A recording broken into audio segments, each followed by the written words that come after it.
May 21st, 2024. How's it going, guys? Got another video for you. What are we going to talk about? Well, there's lots of things to talk about, but we're going to talk about this last solar storm that we had. And were things affected by it? I believe there's a lot of things that were affected by it, but people were just not paying close enough attention. Now, there's a gentleman by the name of, or he goes on YouTube. His YouTube channel is Mr. MB333. Check his YouTube channel out. Not affiliated with his channel. He gives out great information about certain things. And about 5 days ago, he talked about a TV when all this was going on, that he had a brand new TV bought about 6 months ago, that all of a sudden, when this solar storm happened, there's lines that appeared, messed the TV up. Certain things were affected. Well, I noticed something, a couple of things here in the last, like I say, several days myself here. But I noticed that when this major ones that come off happen, something happened to my furnace. Now, I run sometimes early in the morning when it's a little nippy. I turn my furnace on, and it was blowing cold air. Well, I wouldn't just be the furnace just going out. Something happened. Well, that'd be a problem because I replaced a whole bunch of electronic parts just a few months back. And the new electrical components that I put in there quit working. So I'm going to show something real quick. I'm going to show something that's old school. I'm going to show what this does too. This here is a fan limit. Okay, guys? So it's just basically, it's kind of like a temperature regulator, like a thermostat of a car. So it don't get too hot, so the furnace don't blow up. But basically, this is old school here. Now I'm going to show you what this got replaced with. This. Okay, guys? It's electronic. This had springs that turned and basically coiled back from the heat and stuff. Where this, a little bit different. Okay?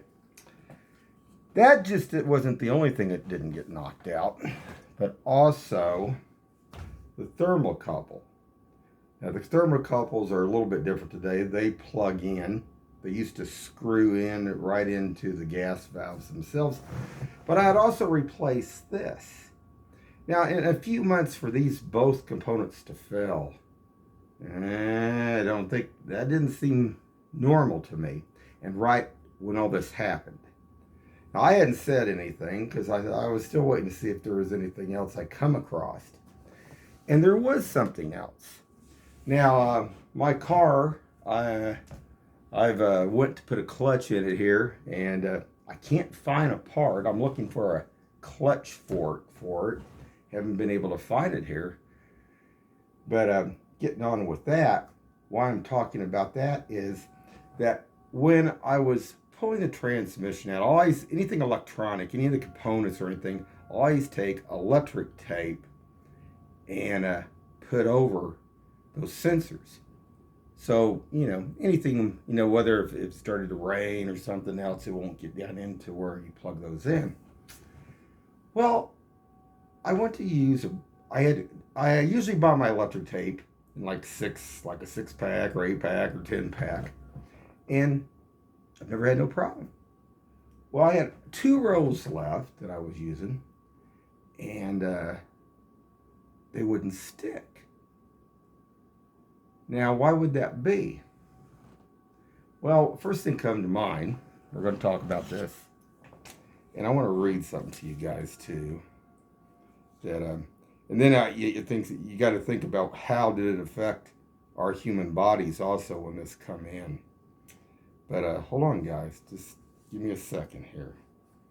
Let me get this. Got a new phone here. The geomagnetic storms along solar flares, coronal mass ejection can produce bursts of radiation that include ionized radiation, ultraviolet radiation, and magnetic energy. Okay, guys? Now, that ionized radiation can play havoc with glue. Okay, hold on. Just a second. See if I can find it here. It says, yes, ionized radiation can affect adhesives because adhesives are made of a polymer chains that can interact with ionized radiation. For example, gamma irradiated can affect the thermal properties, structure, mechanical behavior of epoxy, glass fiber composites.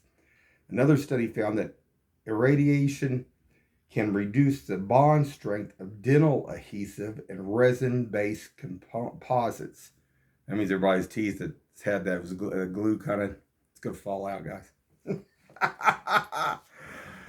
But seriously, and I've never had where I've had electric tape not stick. And this was just odd. It was all, like I say, it was in like a 6 or 8 pack. So it wasn't like that these were individually, I bought them individually and they could have been made in a different, when they were processing them or anything. And this all took place after this happened. And I wanted to get that out there. Well, I got my parts, my last part today. I was actually downstairs putting this in. I heard somebody pounding it. I thought, I'm going to go ahead and put this in. And then this was here. But then there was another somebody out here that was pounding on the door too. And I don't know who that was. Interesting, weird stuff though. But wanted to get that out there. And I'm not, like I say, I'm not affiliated with Mr. MBB333's channel. I think he gives out real good information and stuff. But he brought up about his TV. So one thing I would recommend everybody to do is to maybe check your furnaces out early in the morning, turn them on, see if they'll run for about 5 or 10 minutes and kick back off. Because you sure don't want to be waiting into the fall here and find out that some of your furnaces have been shorted out, guys. And this electric tape deal, yeah, that's just funky. Only time I've ever had electric tape ever not stick is I left a roll outside one time, got rained on, but I mean, this wasn't that. So, I don't know. Anyway, guys, I got a lot more videos coming, and we're going to go talking on some in-depth things here. So anyway, keep your eyes open, and stay safe out there.